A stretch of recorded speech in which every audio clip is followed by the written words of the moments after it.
Welcome to Greater Life, Greater Impact. I'm Janet. This is episode 25 in our Sovereignty series. I'm excited for this topic today, which is all about learning through spiritual development, learning soul lessons through spiritual development. And, some people would call that enlightenment, spiritual awakening, ascension, what else would you call it? Spiritual growth, whatever you want to call that. That's kind of what we're talking about today. What has your journey looked like as you have had spiritually edifying and uplifting, awakening experiences in your life? In what ways have you grown in your spirituality? And this is not, goodness, got flies buzzing around. This is not a discussion about religion. This is not a religious discussion because I think religion and spirituality are two totally different things. So I want you to put your thinking caps on. I want you to think about what's going on in your life. How have you experienced enlightenment, spiritual awakening? How have you experienced God, your higher self, all of the spiritual, non-tangible aspects of you? How has that helped you to navigate in your life? So I want you to really be thinking about those things. So our topic for today is how we can learn through spiritual development, learning soul lessons, learning how to unplug from a lot of the darkness and deception that is in this three-dimensional world that we live in. So enlightenment, ascension, spiritual growth, spiritual development, spiritual progress, however you want to word that, whatever the terms are that mean the most to you. How do you connect with God? How do you connect with your spirit's self, your true self? So I'm just going to use the term awakening. And I want to just kind of walk us through some of the things that happen to people when they have spiritual awakenings. And often one of the first phases that we go through, one of the first things that we experience is the waking up stage. And if you think about literally the times that you're asleep and the times that you're awake, when you sleep, you're not conscious.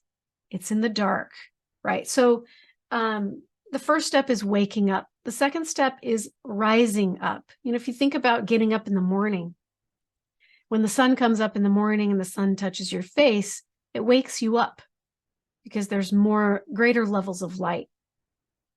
And after you wake up, you stand up. Typically, some of us roll out of bed, but typically you get to the place where you stand up and out. You come out of the darkness. So think about that metaphorically. Think about it literally. What does it look like? Let me look here. Nope, we're good. Participants are all in the meeting. There's nobody in the waiting room. Thanks for asking. So anyways, waking up, rising up out of the darkness, out of deception. The next stage would be standing up, into the light, standing into the light, into new perceptions, new ideas, new truths. And then the next step would be letting go of old paradigms, old constructs, old ideas, old programming. It's once you wake up and stand up and step into the light, greater levels of light, now you're invited into the space where you can let go of the old, what you thought you once knew. And then the next part of that, after that stage of waking up, would be seeing with new eyes, seeing the world around you with this new set of glasses, new eyes, to see something in a new way.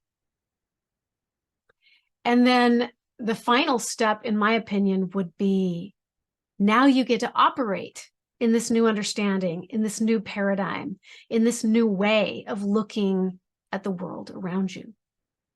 So I want you to be thinking about, and feel free to share if you have anything to share or any examples that you might want to share about your spiritual awakening journey. What has that looked like for you? Has it been scary?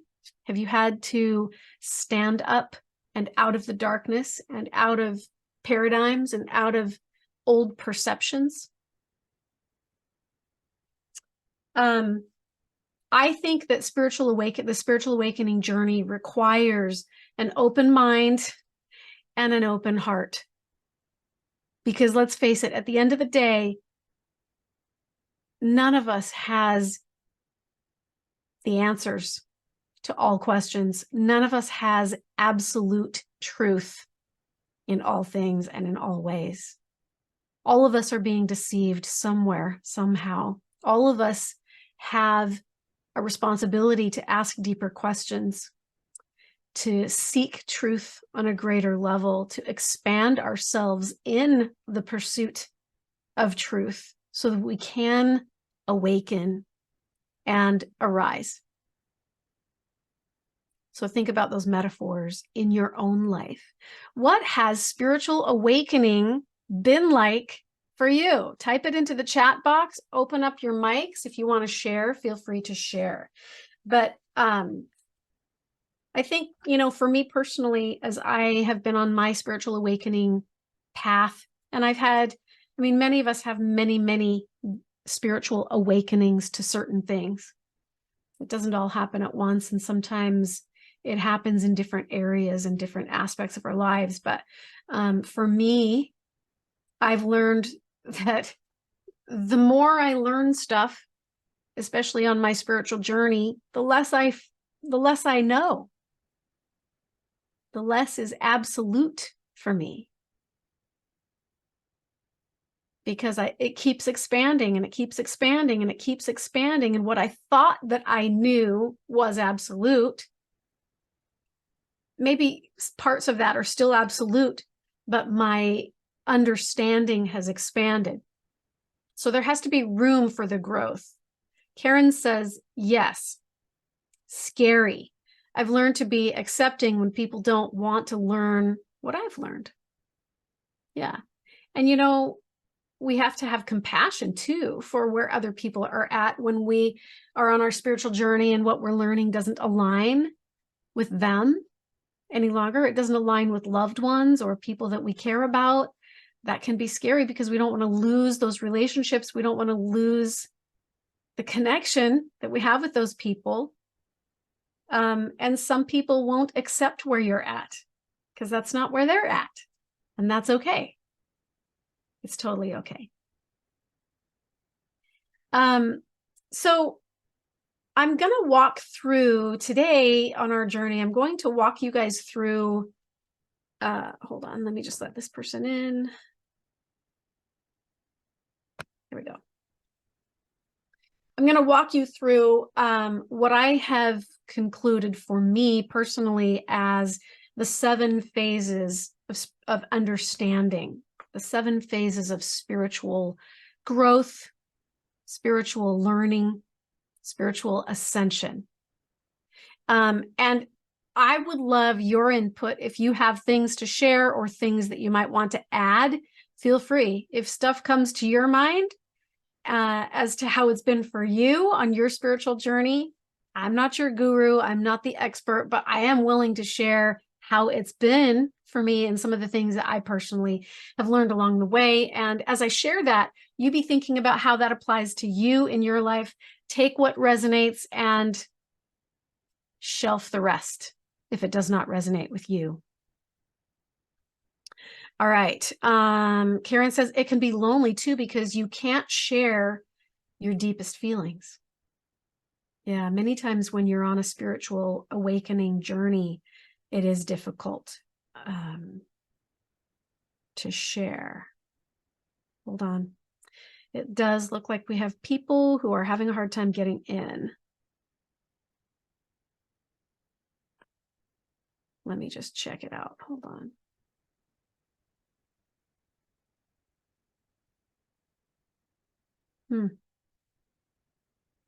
Yeah, I don't know why that's happening. That's really odd.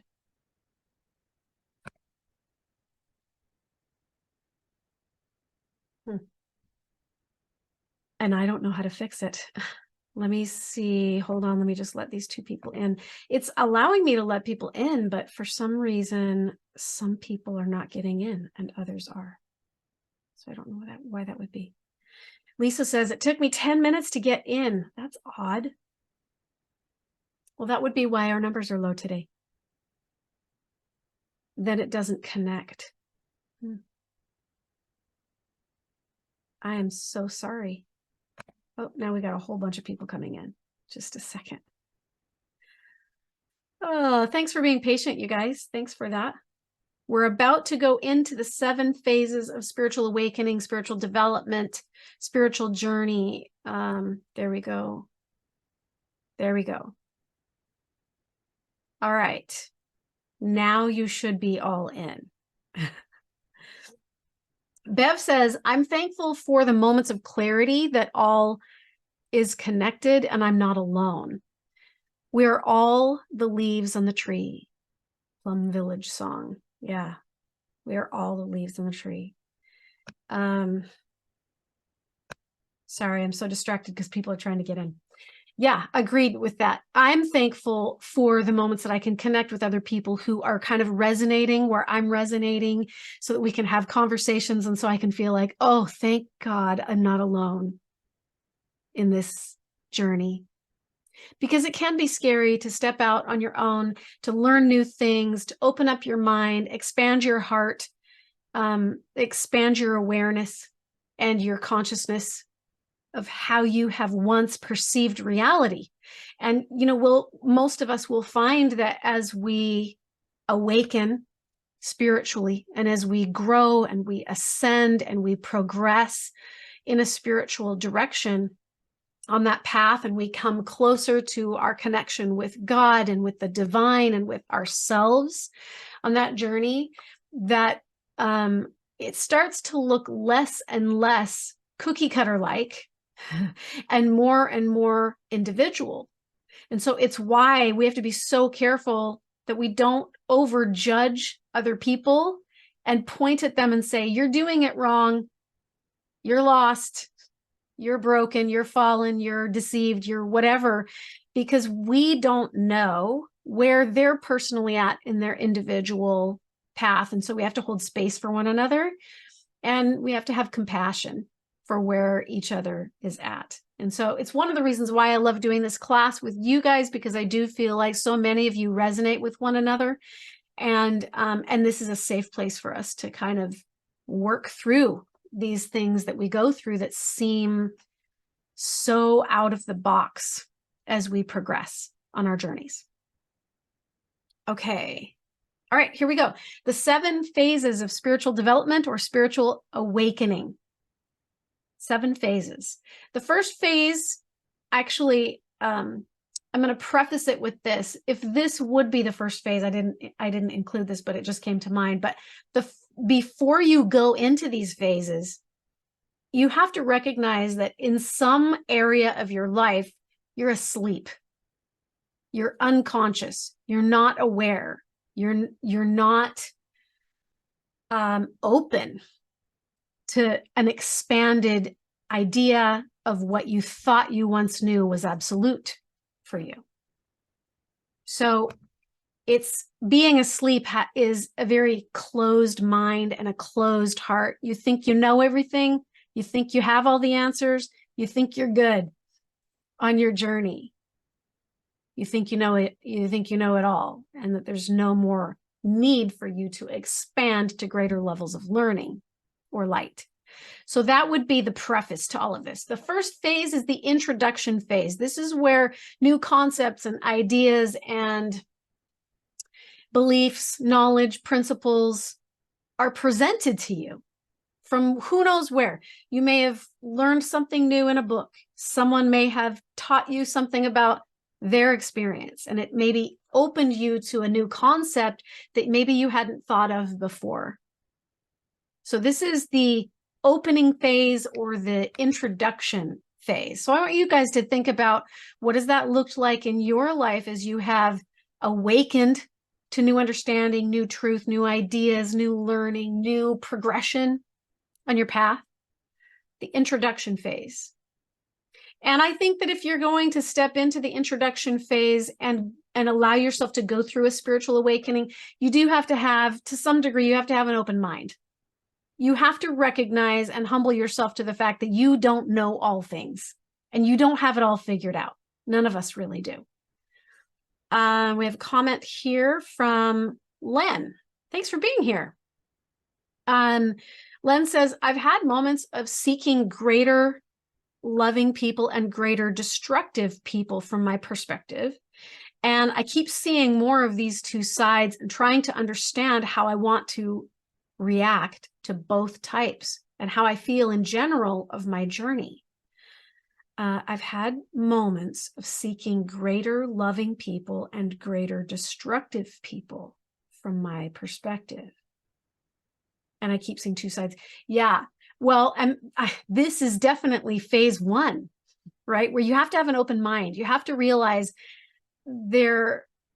all people on the planet are just playing a role. And everyone's in different places on their spiritual progression, their spiritual journey. And so it's difficult for us to have any leg to stand on when we judge others, because what the hell do we know about their path? We really don't. So that is the first phase, is the introduction phase. It's where new concepts are going to come to you, and you're either going to push them away and reject them and say, nope, I know everything about that thing. So you'll either reject it, you'll shelf it because maybe you don't understand completely or fully what this new learning you've been exposed to, or maybe you'll have an open mind or an open heart, being open to the possibility of exploring something that somebody else's perspective, somebody else's vantage point. Maybe you're open to that. So you have to kind of consider, what am I going to do with this new learning? Am I going to shame it, shun it, reject it, push it away, put it on a shelf, save it for later? I can't tell you how many times I've had to do that, because when there's things that I just don't understand and they don't make sense to me, and I'm like, I'm not going to rule that out as being true or not true because I just don't know yet. So I'm going to put it on a shelf. Maricela says, I think I am on a searching mode, trying to find out, where do I fit in? I feel alone in this path. Yes, we all do. We all do. And it is part of the process, because you're the only one on your own personal path. Nobody else is on your journey. I mean, we can engage with people and interact with people and support people and connect with people for sure, but nobody else is on your unique specific path. And that's why it does feel alone sometimes, unless you're blessed enough to connect with other like-minded people, like such as the people that come to these classes every Tuesday. Many of us here are in alignment on a lot of things, maybe not all things, but a lot of things. We've had people leave the group because it threatens their fixed understanding or their fixed mental position on how they see the world and how they view the world through whatever the lens might be, whether it's family programming, religious programming, spiritual programming, whatever it might be, right? Andrea says, my experience has been, when you have an open mind, the more you know, the more you realize how much you don't know. Yeah, true. And that's what I said earlier, is that as I've been on my spiritual awakening path, I start to realize the more I learn stuff, the less I know, the less I feel like is absolute. Casey says, such a lovely path, but man, what a peaceful one, at least in my experience. Yeah, that's really good. Thanks for sharing that. I say that as my current relationships are all falling apart and changing. Yeah. And that is what happens as we grow and as we ascend. Oftentimes, who you were having meaningful connection with or meaningful companionship or relationship with at the time when you were more asleep, you resonated with those people. But as you rise and awaken to new learning or different things, and you no longer vibrate with those people, sometimes those relationships will kind of trickle away, or they'll ebb and flow. I mean, they might come back to you as they, change and grow and learn and up level on their path too. You just never know. But spiritual ascension does come with some level of the ebb and flow of relationships. Many relationships will separate for a time because there's dissonance there. They're not in alignment anymore. And so they pass away. Bev says, many paths, leaving behind what does not nourish and finding nourishment in new and wonderful ways. Yeah, that's great. Thank you for the feedback. You guys, these are really great ideas. So phase number 2. Phase number 1 is the introduction phase, new ideas, new concepts. Phase number 2 is the experiential phase. So this is learning on a deeper level. It's like you can read a million books on bodybuilding, but until you get your butt into the gym and start bodybuilding and lifting the weights and applying what you learned in the books or on the videos, then it's still just concepts and knowledge that doesn't have the power to change you. So the only way we can empower ourselves for change, for ascension, for growth, for progression on our path is through experiential learning. You can understand a topic or a concept such as tithing. You can understand it, you can feel feelings about it, but until you actually experience it, bless your life, it doesn't really mean anything to you until you've experienced it and experienced the fruits of it. So like bodybuilding, giving birth, you could read a million books on giving birth and think that you're an expert until you actually get into the delivery room. And then you're like, this is not what I learned in the books, because the experience of it is going to be very unique to you, to your body, to your understanding, your learning, your growth, your path, all the things. Raising kids, same thing. Who has ever written or read a book by someone about raising kids that didn't actually have kids? Right? And they certainly as heck didn't have your kids. Right? So no one is the expert in your life except for you. You are the expert in your life because you're experiencing it. And that's how we learn. I mean, that's how we really get into the greater levels of learning, is through experiencing. I think about, talking to God even. That's experiential. And you don't really get good at it, at learning to hear God or talk to God. You don't get good at that until you've done it, until you've experienced it. Whatever that looks like for you. I'm not here to define that for you, but whatever that looks like for you. So again, phase 1 is the introduction phase, new concepts, new learning. Phase 2 is the experience phase, where you step into the actual doing of it, because that's where the greatest learning is. That's where it changes you physically, mentally, emotionally, spiritually, forever. You're never the same from experiential learning. Phase 3 is the questioning phase. Sorry, it's the challenging phase, and there are questions that will come, but to question what you think you know, to learn to ask better questions. So this is the challenge. Your experience, your learning, what you think you know is going to be challenged by people who want to resist you. And this is probably one of the phases where you'll experience, to some degree, the dark night of the soul, because you'll feel alone in it. You're going to feel like everyone's against you. People think you're bad or wrong or evil or something, deceived. You may be tempted. You may be resisted. You may be shunned.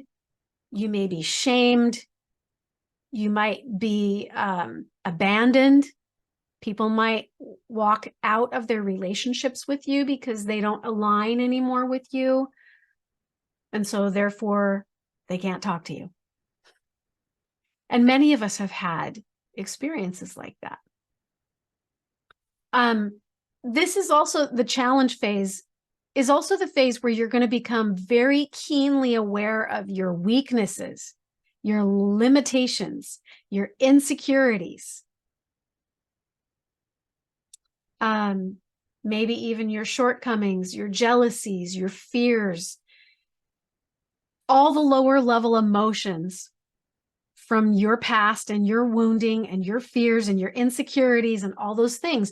That's going to start coming up as you step into the new learning and you're experiencing new things, and it's outside of culture, programs, societal norms, whatever it looks like. Like if the new learning causes you to step away from the safe harbor or the safe bubble of where the culture is all at. If the whole culture is just sitting here and they're in a safe place and you step out of the bubble, that's going to be a challenge for you.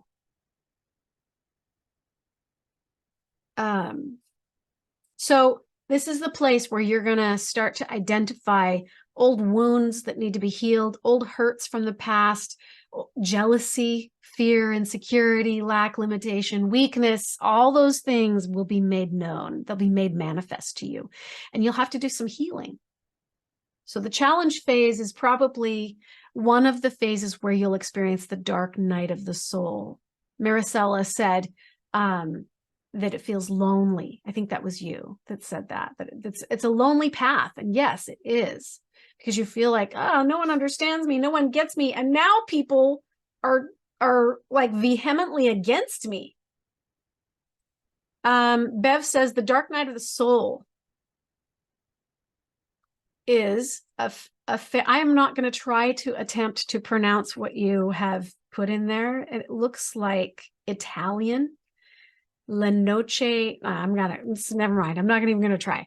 But you say the dark night of the soul is a phase of passive purification of the spirit in the mystical development, as described by the 16th century Spanish mystic and poet Saint John of the Cross in his treatise Dark Night. A commentary on his poem with the same name that follows after the second phase, the illumination, in which God's presence is felt, but this presence is not yet stable. Yeah. Wow. Bev, we should get on here and talk. Maybe we could do a class on the dark night of the soul, because I think it's good for us to understand that what you're going through when you go through the dark night of the soul is not necessarily a bad thing. It could be a hard thing for sure, a difficult thing and confusing and challenging, right? As we go through the challenge phase or the dark night of the soul phase.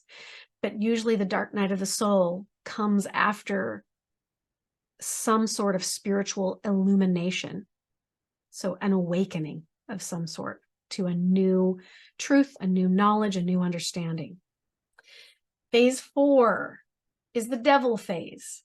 And the reason that I called it the devil phase is because sometimes on this journey, you're going to be faced with distortion, deception, a shift in your reality. What you once thought was reality now no longer is your reality.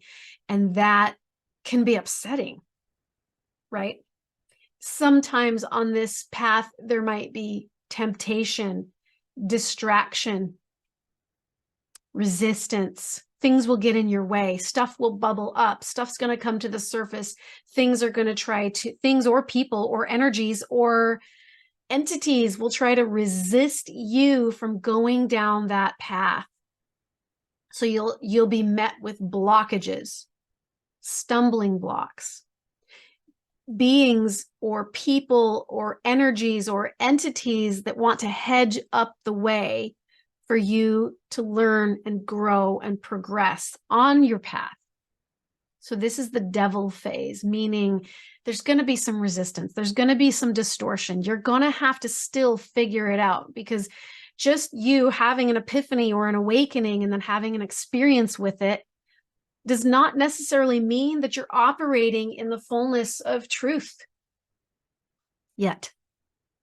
And so it's going to require you to learn to wend your way through the weeds, through the deception, through the darkness, and discern for yourself. What does truth feel like? What does light feel like? Where is my heart taking me? Where is my soul leading me? Where do I feel God is guiding me? And what assistance and help do I have along that way? In this phase, the devil phase, even people around you, in your midst, in your family, in your close associations, they might, because it's scary for them to see you wandering away from your safe harbor. Because when you have awakenings, it's going to pull you out of boxes and boats. It's going to pull you out of the safe harbor. It's going to ask you to step out of the boat and step onto the water and walk on water. If you want to walk on the water and have that experience of exercising faith, you have to get out of boats. You can't just sit there in the boat and expect to expand your development, your spiritual development, or expand yourself on your journey. If you want to have deeply, profoundly walking with God type experiences where you know you're walking with God, buckle up, because you're going to be asked to step out of boxes and boats. Maricela said, I used to have friends, but they went away because I was optimistic in life and they were so focused in their hardships and forgot to live their life. That's why I feel out of place. People don't want to hear good things if they are hurting. It's hard for me to have friends with the way I think. Yeah. Yes. Being positive, being loving very much goes against the grain of society, because society has been conditioned to be fearful and to be jealous, to be clingy, to be codependent. And so when we come from a place of pure love, non-limited love, and there's no expectation, and there's no jealousy, and there's no neediness, and there's no manipulation, and there's no fear, and there is only optimism, and we look at things from a different vantage point or different perspective, that can be threatening to people.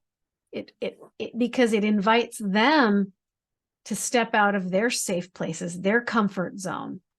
If you want to grow spiritually, buckle up, because you'll be invited out of your comfort zone. Andrea says, to be right or in control. Yes, another aspect of deeply entrenched culture and society. And if we want to grow in spiritual ways, in individual ways, and have spiritual sovereignty and autonomy, to some degree, you do have to leave behind the need to conform to what everybody else is doing and what it's supposed to look like, or how you're supposed to show up in the world. You have to leave some of that behind. You have to be at least willing to leave that behind, have an open mind, and be stretched and grow in ways that you never knew you had access to. But you will be resisted. You will be tempted. You will be distorted. You will be deceived. We're all deceived anyways, because we live in a world that is riddled with deception. So I know a lot of people who are so scared to step out of the box or out of the boat in whatever the system is, because they don't want to be deceived.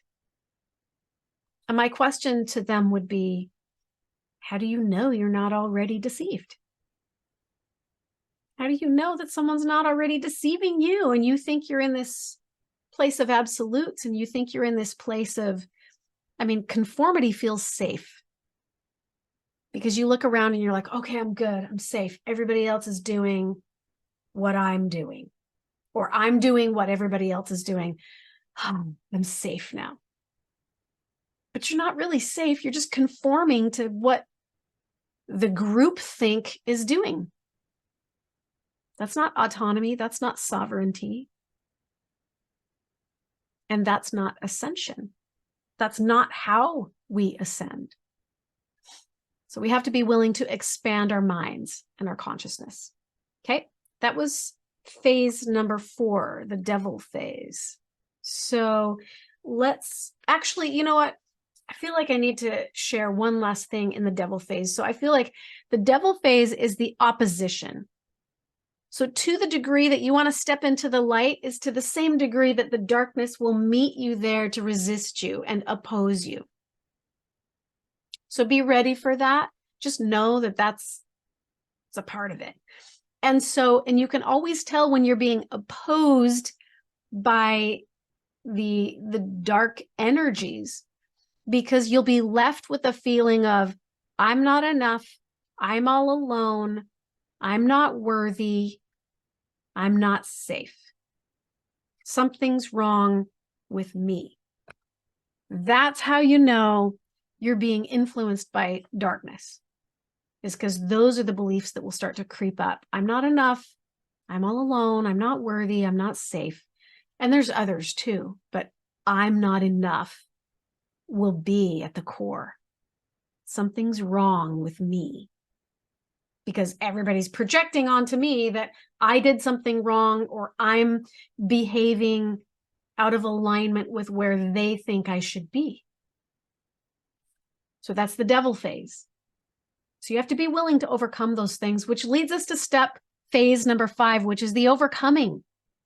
So to the degree that you want to step into the light is to the same degree that the darkness will oppose you and afflict you and conflict you. And so there has to be that opposition so that you can rise above and overcome, so that you can have something to overcome. There needs to be resistance. And that's why that's there. So 5, the overcoming phase.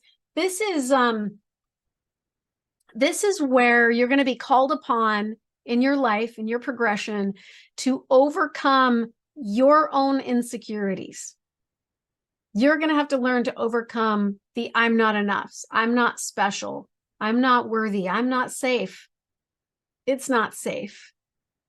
It's not safe for me to learn this, to pursue this, to step over here, to go over there, because people will oppose me or accost me.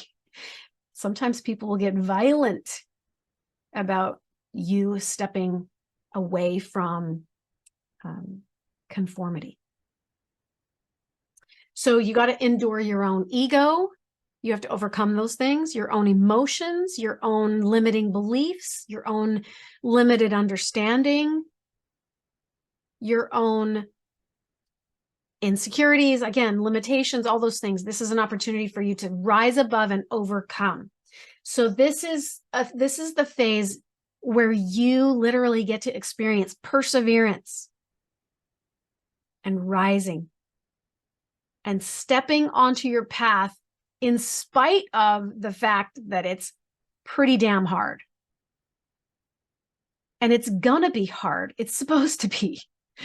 If it was all easy, what would you even learn? What would be the benefit if there was nothing to overcome? So this is the place where you're going to overcome your own self and your own ego, but you're also going to be asked to overcome and endure what other people are projecting onto you. So this is where you stand up, rise up, you stand for yourself. You stand alone, even when nobody else will stand with you and they're all opposing you. So you're going to, in this phase, you're going to experience some level of persecution, oppression, like prison, right? Persecution, oppression, opposition. And you're going to need some level of perseverance to overcome the resistance that you're bumping up against. Even though you know, hey, my heart's leading me in this direction, but boom, now there's resistance. So you can either choose to just sit back in your comfortable place and go, well, that didn't work, and I'm not going to sacrifice everything to go through this. And so you go back, you sink back down into what's comfortable and what's safe. But you still get to choose. Ultimately, the choice is yours. Are you going to rise above, or are you going to go back to safe? If you go back to safe, then you won't ascend because you're not overcoming anything. Okay. Phase 6 is the consecration or sanctification phase. I know these words, most people don't use these words very often. And so it's kind of hard for us to wrap our minds around, what does that even mean to me in my life? So if your pursuits and your labors and your experiences that you've been having on your spiritual awakening path, if they're aligned with a pure heart and real intent, and you truly are seeking the highest will for you, or the mind and will of God for you, your sacrifices that you make on that journey to step out of your comfort zone and to overcome the resistance, those experiences will become sacred and holy to you. That's what I mean by sanctification. Maricela says, Jesus overcame the world. He is an example to follow. He sure is, isn't he? He overcame all those things: fear, lack, insecurity, persecution, resistance, restraint, oppression, opposition. He overcame all those things, even the abuse and the murdering of his body. He still rose above. Bev says, all teachers and those on the path are seen as heretics. Yes, thank you, Bev. Man, we've got a lot of very intuitive, very insightful, very advanced people in this class. And I appreciate you being here, and I appreciate your contribution. So, but if you, I mean, since we're talking about biblical terms, if you think about the life of Job and how everything in his life was sacrificed, he had to literally let go of it all. He let go of it all in order for him to overcome, in order for him to be more aligned, more yoked with the mind and the will and the presence of God in his life. He sacrificed everything. It was either taken from him or he laid it on the altar. And then what happened after those experiences of loss and suffering and abuse and torment and opposition and oppression, after all coming through and rising above all those things, restitution was made. Reconciliation was made. And it wasn't just given back to him. It was given back to him times 10 in greater levels of abundance than he ever could have imagined, than he had before, right? So in the consecration phase where your sacrifice becomes holy and sacred to you, just know that restitution will always be made, and usually it's times 10. So your sacrifices will become holy. So what was broken will be renewed, what was lost will be found, what was taken will be restored. All of those things. And so that's where we can step into a perfect brightness of hope. That's where consecration and sanctification really comes into play and makes us holy. It's where we become holy. Because I think, for me, consecration is, I move in the direction with my heart pointed at the highest will of God. I'm always seeking alignment with the highest will of God. I'm always seeking the glory and the presence of God in my life. And if that is a truism for you, if that's the true intent and purpose of the direction that you're going, your path will be consecrated. You will literally be asked to lay everything on the altar to yoke with the divine, with Christ. If you want a relationship with Christ, you're going to be asked to sever your attachments to all the things that might come in between you and him, so that there can be an equal yoking. We have to be willing to let go.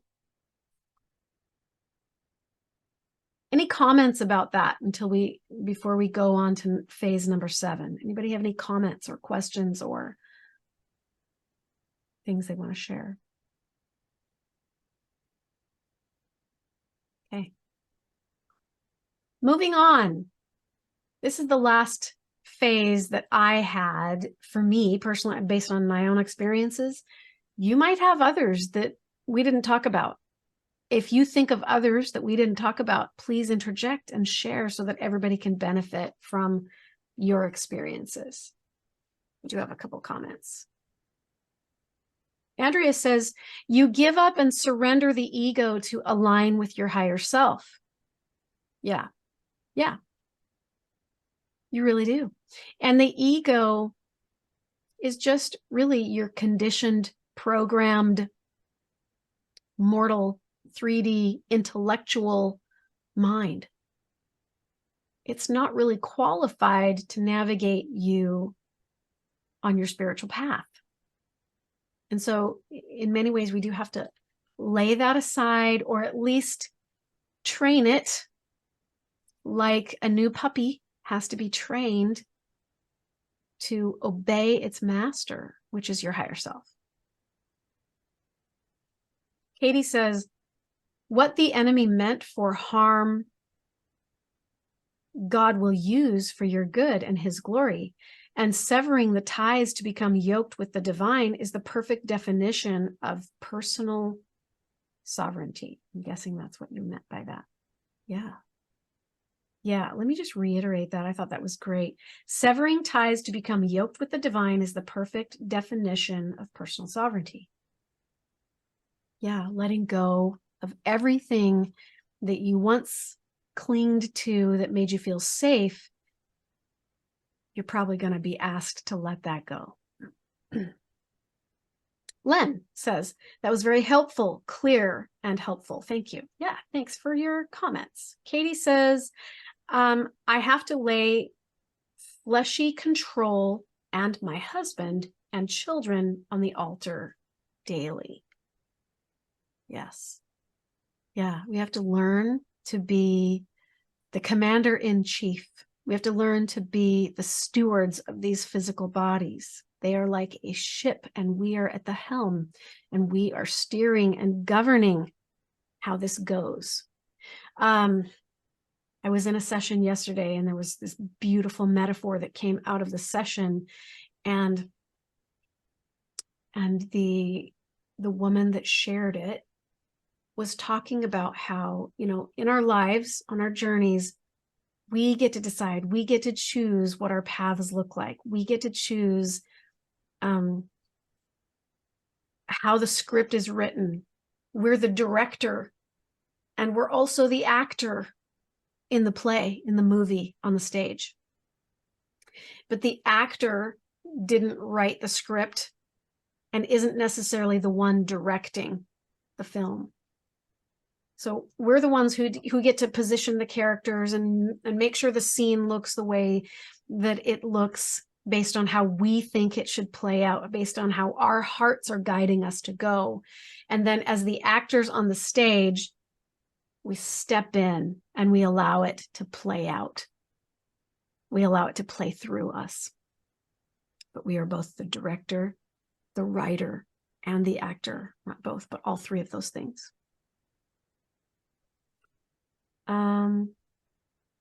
Maricela says, the altar of God has much meaning. I see it as leaving behind everything, resentment, bitterness, forgiveness, and then go to the altar of God and let him work on your spiritual journey with clean white clothes. That's beautiful. It's a beautiful metaphor. Thank you for sharing that. Thanks you guys for being here. Okay. 7th phase. This is the last phase, and then I think we'll be finished for today. The last phase for me personally has been the mastery phase. And let me preface it with this. I'm not saying that I am an ascended master or that I am a master of anything or anyone, but I do feel that this is within our human potential, or it's within our reach. Because I do feel that there are divine masters. Christ is the master of the path that he laid out for us and gave to us. So the mastery phase is where I believe you continue to ask deeper questions, you continue to allow yourself to be expanded, you operate in the understanding that you've come to, you develop greater skill in it. Most of the people that I talk to that have deeply, profoundly intuitive and intimate relationships with God and with the divine and with Christ, those people didn't just get there by waking up one day and going, oh, I want that, so I have it now. It came through a lifetime of practice and learning and trial and error and being deceived to learn how to discern. You have to take the risk. You have to step out on the cliff. You have to go where your heart's guiding you, even when everything's against you. That's not an easy path. And it's not for the faint of heart. And only those who are willing to take the risk to go down a spiritually ascended path and master themselves in it, only those are the ones who will have spiritual growth and ascension and relationship with the divine Father, the divine mother, with Christ, with whoever it is that they're seeking to have a relationship with. That comes at a price. You have to pay the price for that. You don't just get to wake up one day and go, oh, I am a very spiritual person because I do this or I do that. Because I go to church. Not that I'm against church, because I'm not. I don't have anything against church, but going to church doesn't mean you're spiritual. It just means that you are conforming to a group of people that are in alignment with something. Bev says, Hummingbird came to the window while you spoke of reconciliation, etc. Spiritual meaning of hummingbird. One aspect, while hummingbirds are small, they are confident, aggressive, and aren't afraid to defend their territory. As such, they represent a new layer of confidence that comes from knowing that you are protected and guided by divine and pure loving energy. This new connection to self makes you stand up for the values and push energies away that don't align with your highest essence. Boom! We could end right there on that. Thank you for sharing that. That was awesome. I appreciate that. Andrea says, sovereignty/spirituality is continually stepping into the expression you came here to be. I love that too. Yeah, I think spiritual sovereignty it takes a lot of courage to step into the true expression of who you are and what you align with and what you're about and where you feel God's guiding you and your heart's guiding you and all those things that come up, because it's hard. But the fruits, if you develop this skill and master yourself in it, here are the fruits. And watch for these fruits, because they'll become a part of you. And again, please don't think I'm the guru. Please don't think I've mastered any of this, because I'm on this with you. I'm just trying to stumble my way through the dark, just like everybody else is. But I believe the fruits to be meekness, humility, wisdom.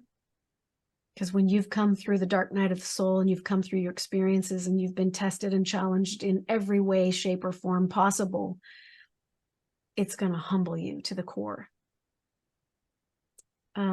Knowledge, true knowledge, not just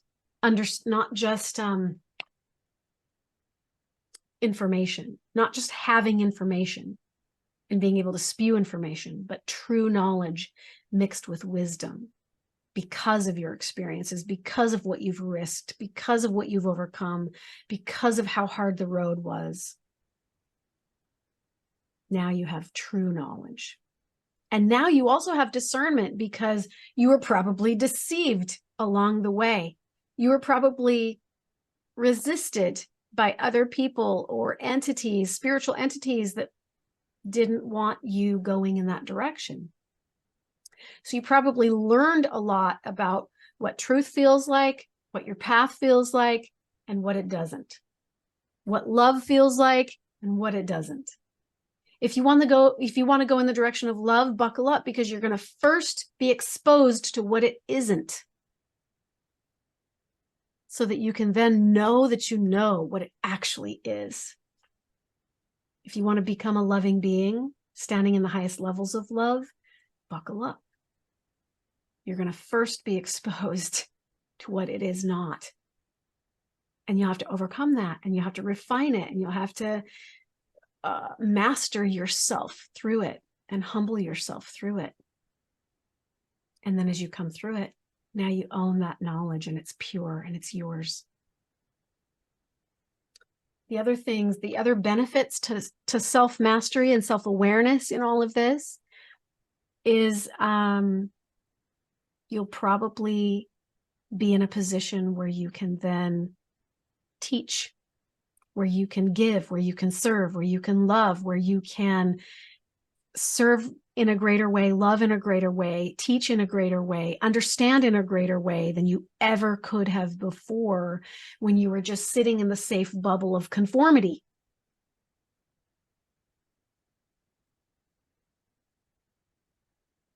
People who sit in the safe bubble of conformity do not get to enjoy the benefits of mastery. You can't get there by sitting in the safe bubble of conformity. You have to step out. You have to take risks. When you learn to recognize these phases that you're in, many of the different phases, then you can now have compassion for where other people are at. So you may know people in your life that are still in the asleep phase. Maybe they're going through the dark night of the soul phase themselves, and you just don't know it. So you get to now recognize in others where they are at in their personal journey in regards to you. And you get to show compassion and love and kindness and meet them where they are, rather than judge them or shame them for not being as awake as you. Because sometimes it's human nature for us to wake up and then go, oh, look at those unconscious people over there. They don't know what they're doing. They don't know what they're talking about. It puts you back asleep. So we have to hold space for where all people are at. Everyone's in their own unique individual space, learning at their own unique individual rate and speed. Your job is to just love and meet them where they are and know what phase is this person in, and how can I support, how can I serve, how can I uplift, how can I edify. That's our job. Okay, those are the 7 phases of mastery. Before I let you go, we are at the top of the hour. Before I let you go, I think it would be great if we could tap into our higher selves this morning and leave on a high note. Okay, here we go. Bev says, thank you for being a teacher, Rabbi. It is the community more than anything else that makes someone a rabbi. If the community finds a person's teachings and leadership inspiring and enriching, if that person enhances their spiritual development. Oh, well, thank you. I don't consider myself to be a rabbi or a teacher. I'm not a guru, but I am willing to share with you my experiences, because I think so many of you on here that come here week after week are in the same place. You're experiencing very similar things. And it's awesome for us to share and talk about it and have discussion and support and love and encourage each other on our journeys. So that's how I see it. Thank you all for being here, but let's jump in and tap into our higher selves before I let you go, so you can have a light and fluffy rest of your day. So everybody just take a big breath in, take a big breath out, drop your shoulders. I'm going to take you to the connecting point, one of them. My favorite connecting point is at the base of the spine, because I do feel that is the foundation of your soul. It's about foundation. It's about grounding. It's about stability. It's about safety, security. I want you to feel safe in the connection of who you are. So put your awareness and your attention inside your body and breathe into the base of the spine. I believe it's a portal to your higher self, to the foundation of your higher self. You can also go into the heart space if you want to go into the heart space. It's another connecting point. Breathe in, breathe out, let go. On the exhale, I'm going to invite you to just drop your shoulders. Breathe out long and slow. Go deep into your body. I'm going to ask you to drop out of your head, out of your brain, out of your ego. Drop your awareness down deep into your soul.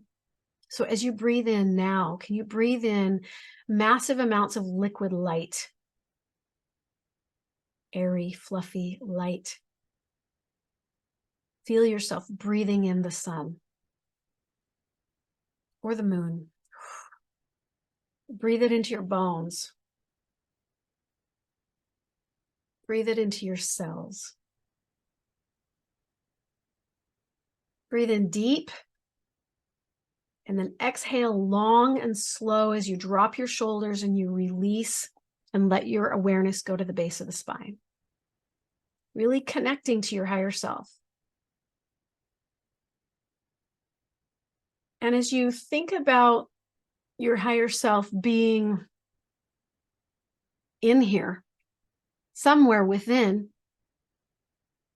I want you to just think about your anchoring in to a connecting point with it,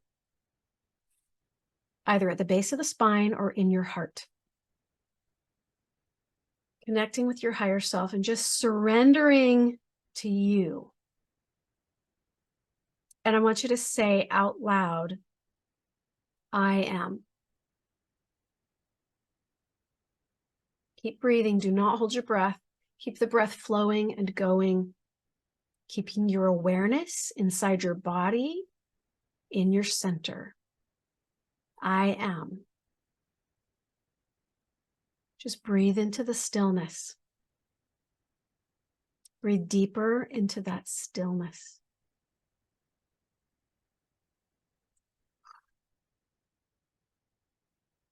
Drop your shoulders. See if you can relax your face, your eyes. We're going to really, truly allow. I want you to think of the words on the exhale. Think of the words allow, let go, surrender, empty,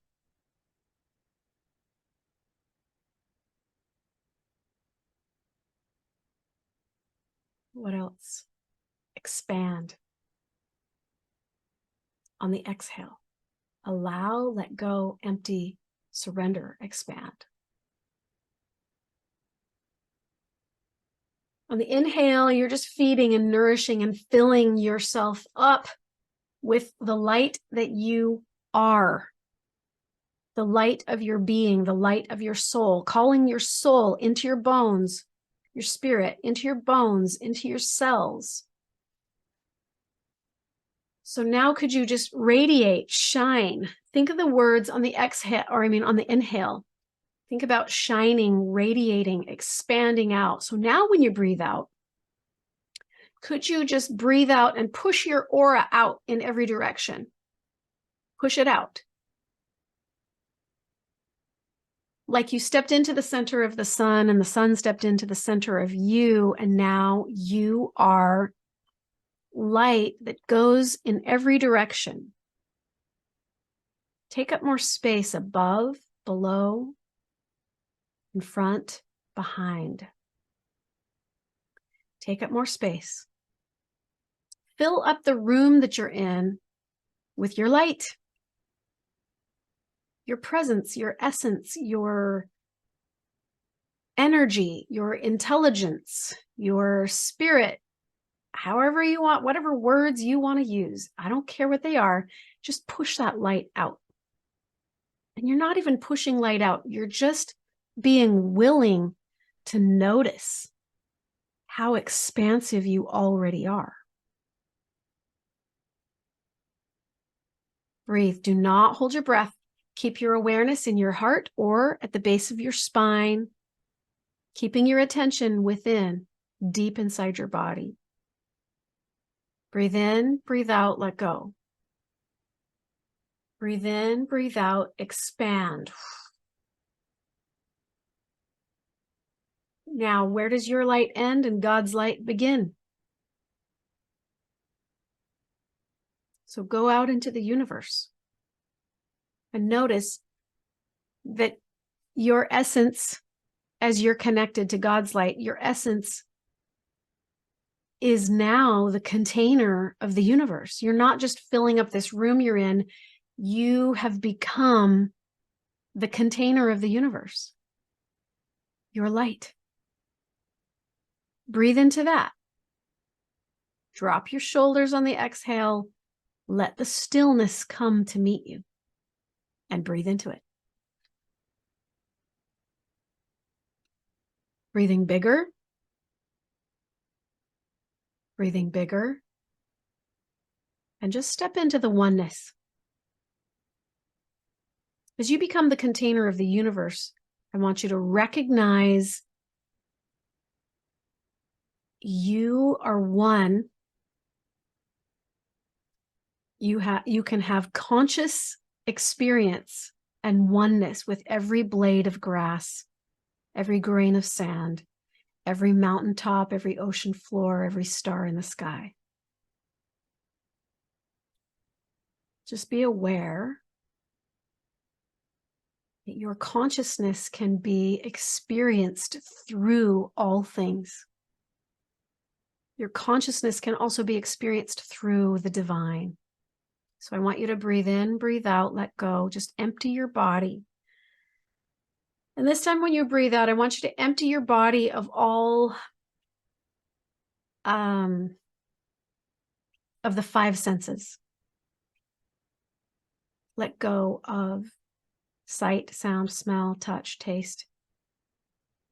Pretend that those five senses have been removed from your physical crust. Take them out and just hover them over here somewhere. Put them in a box. And now I want you to just invite the presence or the essence of God to enter into your physical crust, your empty vessel. And take all the old beliefs and emotions and perspectives and fixed mental perspectives and put them in a box and just hover them outside of you for now, and just allow the presence, the essence, the light, the love, the intelligence, the spirit of God to enter into your body. Breathe it in. And there you are now in your body with the presence and essence of God together. What is the new perspective? How do you see the world around you? How do you see your life? If you are hovering above your life or watching your life as if it's on a movie screen, now how do you see it? How do you see the people, the material, the elements? Is it new? Is your perspective new? Are you willing and open to awaken to a higher perspective, a higher vantage point of where you once thought you were? Breathe in, breathe out, let go. Drop your shoulders, just allowing the presence, the essence of God. Now, you can do this with any being. You can do this with the Divine Mother, the Heavenly Mother. You can do this with Christ consciousness. You can do this with, say you're a musician and you've always wanted to emulate, I don't know, somebody famous that sings well or plays the piano well or something. And you've always wanted to have an understanding, the same understanding they do. Just bring them into your consciousness and let them occupy that space in your body with you. And you're not in your brain, you're down in your heart. You're down at the base of the spine, breathing into that, expanding out. Keep relaxing. See if you can relax your face, your tongue, your throat, your jaw. Breathe in, breathe out, expand.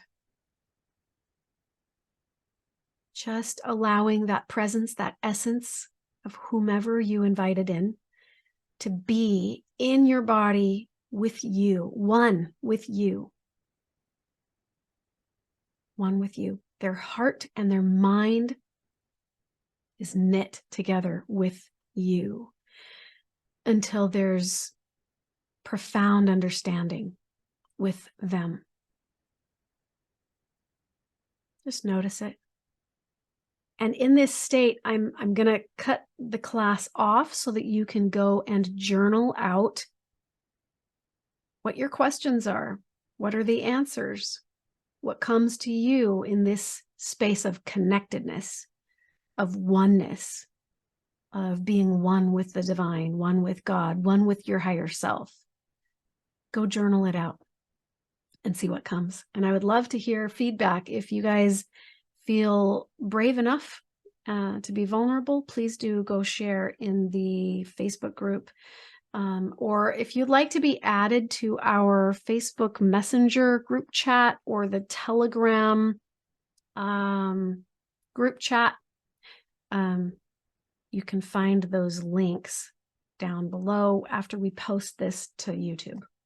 So this will be posted. The replay will be posted in Greater Life, Greater Impact. That's my channel. Don't forget to subscribe to that channel. Share it with your friends and neighbors and family if you think that these classes could benefit them, or if you think that you have other people in your life that would possibly resonate with these learnings. But I don't want to take you too much out of your higher self. Stay in that connected space. Keep your awareness inside your body, in your heart, or at the base of the spine, or in your cells, or in your bones. Just be in there, being all the way in your body. And then opening up that space to allow the presence of God in.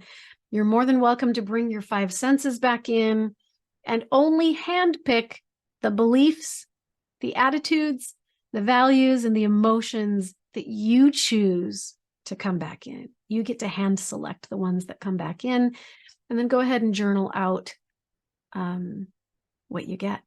Do you have questions for your higher self or God? Do you have questions about what the next right step is for you in front of you? Do you have questions about your spiritual journey, your awakened path? Do you have questions about whether or not you've been lied to anywhere in your life? Do you want to see things more clearly? This is a good time to do that. All right. Enjoy your connection, everybody. Have a blessed rest of your day. Mwah! And take care. We'll see you next week. Same time, same place. Love you all. Bye.